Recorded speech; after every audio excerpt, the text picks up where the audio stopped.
Back up on the video series of SipCut, and in this video we're going to walk you through the details of how to use the remote control. All right, so for this part of the video we're going to walk you through everything about the remote and what the buttons are and what they do and how to use them. And so for the purposes of this, I'm not doing a screen capture because I don't have screen capture software on this, because I do not want to take a chance on causing any kind of issues. But for more lengthy videos where we're showing a lot of the use of the software, it will be done on a simulation via screen capture, so you get a better look at it. But I just wanted to show you that on the screen here you've got this part of the screen, and a lot of the functions shown there are mirrored here, and so you can use the screen with the mouse, or you can use the remote to change a lot of this and do a lot of the navigation. For the purposes of what we're doing here, I'm going to show you this little rectangle. You know, it's just a 2x6 rectangle that we're going to cut out of some scrap. And to do that, I'm just going to walk you through the remote and what to look for and how to use it. Okay, so here we've got the remote, and these buttons right here are going to be the jog navigation buttons. And the orientation is going to be, when you're standing at the front of your machine, you want to be facing the machine, and everything will line up from there. So this button here will go back, and this button will go to the right, and so forth. So that's pretty easy to do. The actual speed that it's jogging at is controllable on that panel I just showed you. You can change how fast it's jogging at. Now the jog itself, you have 3 different speeds you can jog at. So this one here would be the normal, just normal jog speed. And as you get close to where you want to jog it to, that's going to be the speed you want to use. If you wanted to jog this thing all the way back to the back of the machine for whatever reason, you would hold down the fast, and while you have that held down, you see the lights on there. Then you know, jog from there. So if you see this, see how much faster it goes, and right and left. Whoops. And so also on the screen you see Z up and Z down. And let me open the. So it's the same with this. You can see it's slow jogging down, and if we hold down the fast and Z down, see it comes down a lot faster. So if you want, a common button that I use all the time is this follow button right here, and what that does is drops the torch down or the laser head down, and turns on THC. So that it's actually at the cut height. So if you hit the follow button, I'm gonna jog the Z back up real quick just so you get the full look at it. So if you hit the follow button, and if you saw that, and if you hit the follow button again, and sorry, you know, it's this camera will focus on one thing at a time. So if I have this in the focus, whatever else is blurred, and if you remove that, you know, the blur goes away on that. So just bear with me. But this follow, once you bring that down, the height sensing is actually on now. And if you notice, if I move this plate around, you can see the head moving up and down with it. And if you touch it to it and just do it real fast to get it to touch it, it'll air out and retract all the way. But no problem on that. So like when you're getting ready to cut something, you know, you want to bring your follow button down, and now you can, you know, jog to the X0, Y0 position, which is on this machine is going to be in this left corner. So from here, you know, if you want to jog to the corner to get ready to cut something in that, you know, you can just jog until you're there. So we're pretty close in the corner there now. And if you really wanted to dial it in and get it in the corner, I wanted to show you this last part of the navigation, which is the step. And again, you can adjust the increments of the step in the software. But so if you hold down step, you get these really small increments, so you can really dial it in and get it, like right in the corner of where you want to cut. All right. And so from there, when you're ready to cut, you can frame out the cut to see if it's going to fit where you want it to fit. Now, what I do with that is raise up the Z just a tiny bit and then hit the frame button. Because if you accidentally frame it with the THC on, so like in other words, if you go follow where the THC is now on and it's actually riding up and down with the sheet, and you run it off the edge of the sheet, it will drag your, the THC is going to dip down as soon as it goes off the edge of the sheet. So you want to have this up a little bit. When you raise that up, it turns off THC. So we'll hit frame, and it's framing out our cut. And if you, I'm going to show you on the screen here again, maybe try to get all of it in camera. So this is what we're looking at on the screen. And you can see the crosshairs are down there in the bottom left-hand corner.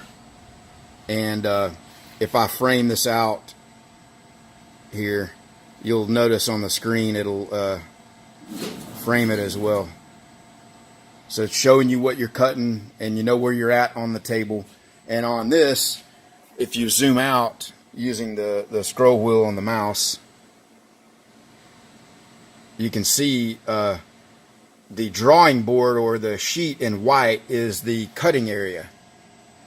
And you can see kind of where we are on the cutting area.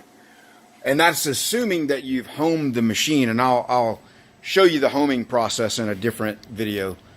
For now, I just want to show you about the remote control. Okay, these buttons here are for the rotary tube cutter. So if your machine's got a rotary tube cutter, and it's not active in the plate cutting software, so those don't really do anything at this point. So that kind of covers everything down in this area. Now up here, there's other buttons that we can look at. So I'm going to go over here and turn the gas on. I don't have it on right now, but I'm going to go turn it on. So we have the gas on now. And the one thing you can do to verify that you have the gas on is if you see this blow button right there, that'll enable the solenoid or activate the solenoid, or at least on this machine it will, and verify that your gas is on and flowing. You hear that? And it's not a bad idea to purge it if you haven't had it on, and that way you've got good airflow all the way through.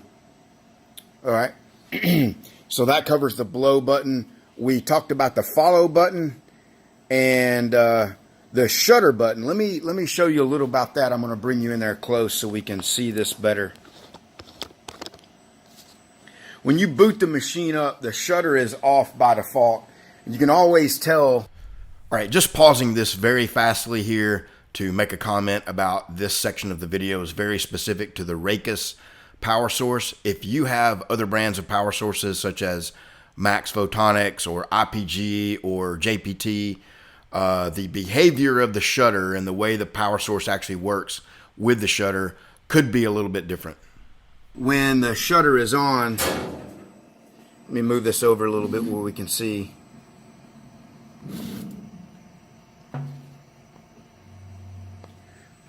All right, I have the water chiller off and the laser off. So without the laser on, you won't get the shutter. So we're gonna turn the laser on, and in this machine here, the laser's down there, and you see I just powered it on. We got the green light, so we should have a shutter button. If you ever don't have your shutter light showing there, like I just tried to show you, you can see it's on there now. And this is a toggle, so when this is on, it will not cut. But you get that guide there, laser pointer that's dead in the center that you can use to really, dial in your, where you have it positioned, and use your step and all that. If you wanted to get that like dead in the corner, you could use your step that I just showed you a minute ago to get it there. But before you get ready to cut, you want to hit the shutter button. And if you notice here, Let me get it really close where you can see it. See both of them at the same time. So there's the shutter button. And if I turn that off, now it'll actually cut. If you try to cut with it right there, well, we'll just do it. You know, we'll just still go start it and you'll see what happens. You hear the gas running, but no actual cutting is happening. So we're just going to pause this, and that'll let us look at the pause command as well. So when you're in the middle of a cut, for any reason, whether you do something like that, whether you've got a tip up or, you know, something's not cutting right or whatever, you never want to hit stop. If you hit stop, that will end the program, and trying to recover after you've hit stop is pretty tricky. Ask me. I know I've accidentally hit stop many times in the middle of the program and was not able to recover. So you want to hit pause like I did just right there. And if you notice on the screen here, it's paused right in the middle of it. And you see that the resume button is lit up. And in this case, you could hit resume, or you could just hit start again on the remote, and it'll pick right up. So if you clear your tip up, or if it's got an error message or whatever, you clear that out of the way, and then you hit resume or on the screen, or start here to restart it. And you see it's going again. We're running I didn't change this is going way too slow for this thickness of material. I didn't actually set it for the right material thickness, but I'm just showing you that. You get the idea. So once you get that cut, you can come on the screen here and return it back to 0. So let me show you that. And I'm just going to try to get both of them in the screen at the same time. So we're going to hit return to 0. So it's back at the 0 point. So now, if I hit the follow button to bring that down, and then raise it up a little bit where we can see what's happening, you can see that the shutter button is on. So if you wanted to cut this for sure, once you get it aligned, you want to hit the shutter button like I just did there, and you notice the light's off. Shutter on, shutter off. You'll get used to it. First few times you cut, you're going to cut with the shutter on, and you'll be like, dang it. You know, just return it back to 0, turn the shutter off, and hit the button. Let me get I'll give you a little preview here, although I'm going to show this in a lot more detail. So to get this, that was, I think 1/4" plate was what I cut last. You can see a very slow cut speed there. To load in a different set of parameters, you want to go to the open folder. It's going to give you a message warning you that it's going to override everything. And this is some 16 gauge cold rolled that we're going to cut with oxygen. So I'm going to scroll down and find my file for that right here. I got a couple of different ones. Let's take a look at this one. Yeah, that is not the one. I've accidentally overwrote that one at one point. So let's go down and use the one just below it.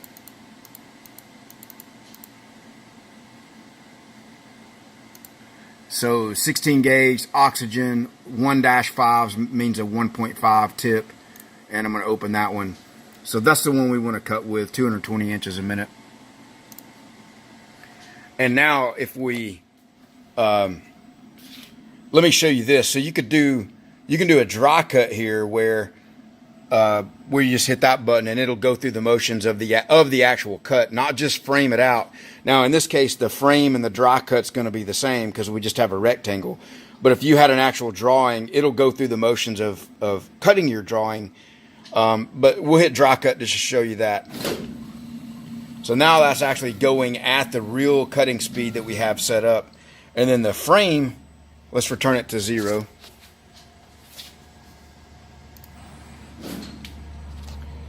If you notice, the frame is going to go a lot faster because it's framing it at the fast jog speed. Okay, so that's the difference there. So we've covered that. We've covered blow, follow, shutter. Aiming I've never used. Now backwards and forwards will, if you're in the middle of a cut And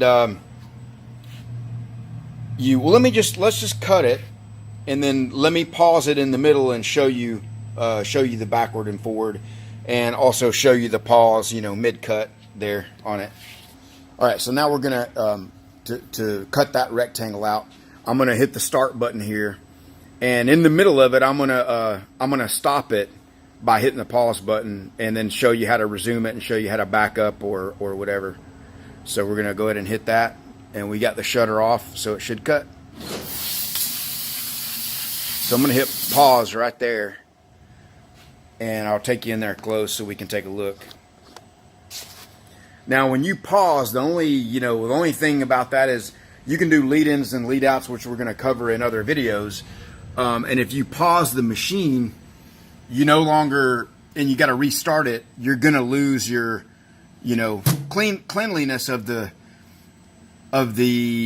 lead-in, because it's not going to have a lead-in. It's just going to re-pierce right there where it left off. Now, granted, it's going to pierce into an opening that's already open, so that does help, but you'll notice a little blemish of it.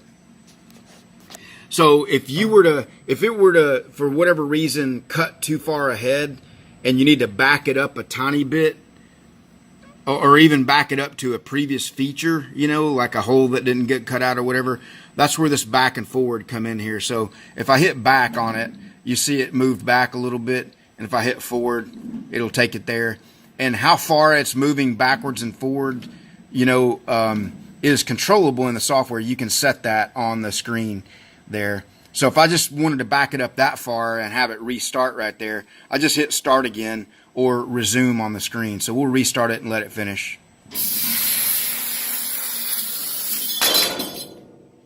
I should have micro jointed that, but you see we got a nice cut there. Again, 16 cold rolls using oxygen. You're going to get a nicer cut with nitrogen on that material, but it does a nice job with oxygen as well. So that is, I think I've shown you pretty much it. The laser button will actually fire the laser without the cutting gas, and I don't think you really need that on a regular basis, except for when you're doing a tape shot, which is where you do your alignment right here of the laser beam. So if your laser gets out of alignment and starts, you start having poor cut quality, you will place a piece of clear packing tape over the edge, and then you'll fire the laser button here, and it'll fire through the tape, and you'll see the imprint of the outside of the nozzle and where the laser actually shot through the tape. And if it's not dead centered, you'll use that. So that's what that button is. Everything else I think we've talked about, and that covers everything on the remote. The one thing here, it does have an on and off, and I've had this for 5 months now, and I've never turned it off. It's been on the whole time, and the batteries are still good in it. I've never had any issues with it. It's also magnetic on the backside. You see, it wants to collect a lot of stuff on it, but that's nice because you can stick it anywhere. If you want to park it right there and keep it there.